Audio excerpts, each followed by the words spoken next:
रात के साये में महल के दिए जल रहे थे, लेकिन उनकी रोशनी राजा के दिल के अंधेरे को कम नहीं कर सकी।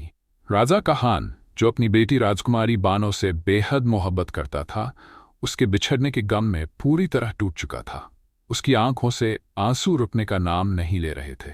पूरी सल्तनत गम में डूबी थी। बाजार बंद थे, गलियां सुनसान, और हर शख्स की जुबान पर सिर्फ राजकुमारी के लिए दुआ थी। सुबह होते ही राजकुमारी बानो को शाही कब्रिस्तान में दफना दिया गया।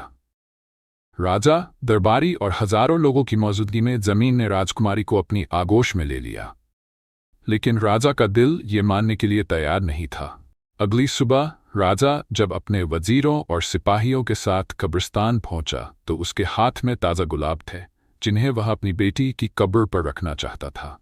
मगर जैसे ही वह कब्र के करीब पहुंचा, उसकी रूह कांप उठी। कब्र खुली हुई थी। राजकुमारी की लाश गायब थी। राजा की चीख पूरे कब्रिस्तान में गूंज उठी।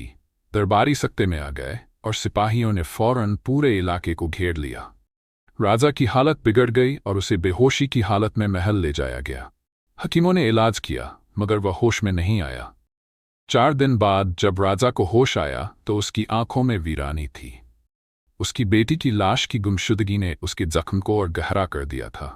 उसने फौरन सल्तनत के सबसे माहिर जासूसों को तलब किया और हुक्म दिया कि जब तक बानो की लाश न मिले, कोई चैन से न बैठे।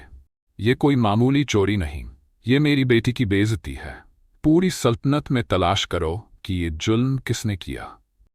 राजा की गूंजती आवाज से महल कांप उठा। जासूसों ने कब्रिस्तान से सबूत इकट्ठा किए, लोगों से पूछताछ की, लेकिन कोई सुराग हाथ नहीं लगा। चारों तरफ अजीब सी खामोशी थी। तभी एक दरवेश महल पहुंचा और बोला, बादशाह सलामत, राजकुमारी की लाश अब इस सरजमीन में नहीं है। उसे चुराने वाला दूर निकल चुका है।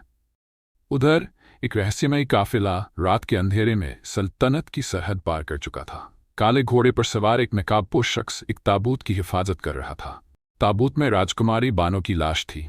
वह कौन था और वह राजकुमारी के जिस्म के साथ क्या करने वाला था? सल्तनत में बेचैनी फैल गई। राजा ने ऐलान कर दिया कि जो कोई भी उसकी बेटी की लाश वापस लाएगा, उसे इनाम में आधी सल्तनत दी जाएगी। जासूसों का एक दल दुश्मन सल्तनत की तरफ रवाना हो चुका था। क्या वे राजकुमारी बानो की लाश वापस ला सकेंगे? क्या राजा को अपनी बेटी की आखिरी निशानी वापस मिलेगी? या फिर इस गुमशुदा लाश के पीछे कोई ऐसा राज छुपा था जिसका सामना कोई भी नहीं कर सकता था?